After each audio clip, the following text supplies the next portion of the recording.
കയറ്റുവണ്ടിയിൽ പുത്തൻ പാത്രങ്ങളും പുതിയ നിർമ്മാണ സാമഗ്രികളും. മുളന്തുരുത്തി പള്ളിത്താഴത്ത് ആക്രി ശേഖരിച്ചെത്തിയ വാഹനം പരിശോധിച്ചപ്പോഴാണ് നാട്ടുകാർ ഞെട്ടിയത്. വീട്ടിലെ ഇഡ്ഡലി പാത്രവും കഞ്ഞിക്കലവും പുതിയ ബക്കറ്റുമടക്കം പലതും കണ്ടെത്തി. സംഭവം സാമൂഹിക മാധ്യമത്തിൽ ചർച്ചയായതോടെ കഴിഞ്ഞ ദിവസങ്ങളിൽ പാത്രങ്ങൾ നഷ്ടപ്പെട്ടവരും പാത്രങ്ങൾ തേടിയെത്തി.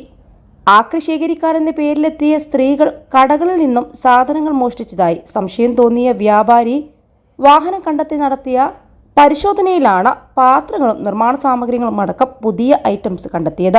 ഇന്നലെ രാവിലെ 11:30 നിർമ്മാണം നടക്കുന്ന കടയിലെത്തിയപ്പോഴാണ് സ്റ്റെയർ നിർമ്മാണത്തിന് വാങ്ങിയ ഇരുമ്പ് പൈപ്പുകളടക്കം കാണാനില്ലെന്ന് ഉടമ മനസ്സിലാക്കിയത്. തുടർന്ന് നടത്തിയ അന്വേഷണത്തിലാണ് പള്ളിത്താഴം ബിവറേജസിന് സമീപം ആക്രി സാധനങ്ങൾ കയറ്റി വന്ന വാഹനവും 6 അംഗ ഇതര സംസ്ഥാന സ്ത്രീകളെയും കണ്ടത്. വാഹനം തടഞ്ഞ് പരിശോധിച്ചപ്പോഴാണ് പാത്രങ്ങളും വിലപിടിപ്പുള്ള നിർമ്മാണ സാമഗ്രികളും കണ്ടെത്തിയത്.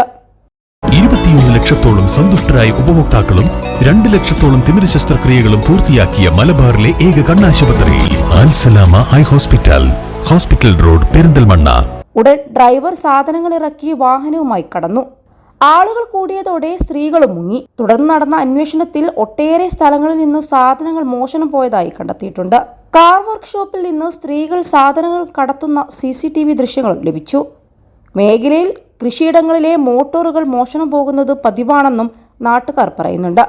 സംഭവത്തിന്റെ പശ്ചാത്തലത്തിൽ പോലീസ് പട്രോളിംഗ് ശക്തമാക്കണമെന്നാണ് ആവശ്യം.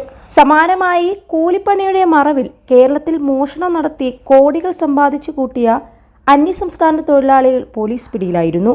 പന്തീരങ്കാവിൽ പതിവ് പോലീസ് പട്രോളിങ്ങിനിടെ ചുരുളഴിഞ്ഞത് കോടിക്കണക്കിന് രൂപയുടെ കവർച്ചയാണ്.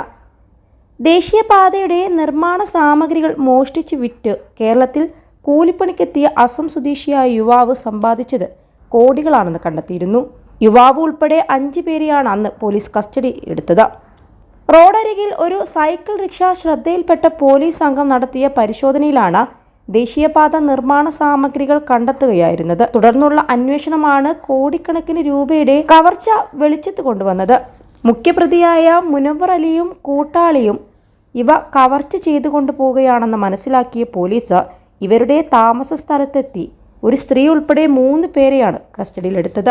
ഇതര സംസ്ഥാന തൊഴിലാളികൾ കൊലപാതകം ഉൾപ്പെടെയുള്ള ക്രിമിനൽ കുറ്റങ്ങളിൽ ഏർപ്പെടുന്നത് പതിവായ സാഹചര്യത്തിലാണ് അന്യസംസ്ഥാന തൊഴിലാളികളുടെ കൃത്യമായ എണ്ണവും രജിസ്ട്രേഷനും നടപ്പിലാക്കുന്നത് സംബന്ധിച്ച ആവശ്യം ഉയർന്നു വന്നതും. എന്നാൽ കുറ്റകൃത്യങ്ങളിൽ ഉൾപ്പെട്ടിട്ടുള്ള തൊഴിലാളികളെ സംബന്ധിച്ച വിവരം തൊഴിൽ വകുപ്പിന് ഇതുവരെ ശേഖരിക്കാൻ കഴിഞ്ഞിട്ടില്ല.